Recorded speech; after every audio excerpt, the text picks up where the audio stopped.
In this updated video, I want to show you how to get paid from your Amazon affiliate account. The layout has been changed, but the overall procedure is still the same. So what you will do is log into your account, click on the hamburger menu, go to Account, and go to Account Settings. And this is where you can access your payment settings. So go to Change Payment Method. Now right here you can update your banking information.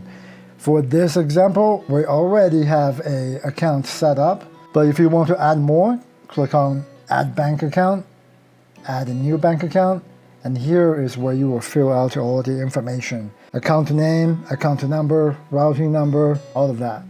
Once you're done, hit Save Changes, and then that's it. And you have three options. You can get direct deposit, gift card, or by check.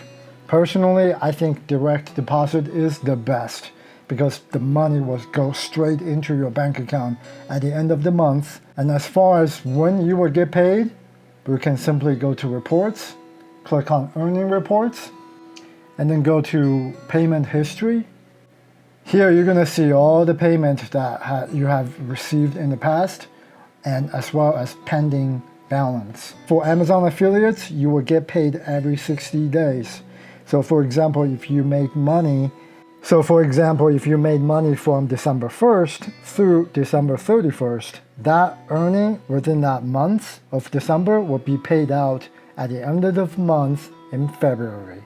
Same thing for January. The money you earned in January from Jan 1st through January 31st will be paid out by the end of March. And this is exactly how you can get paid from Amazon affiliate.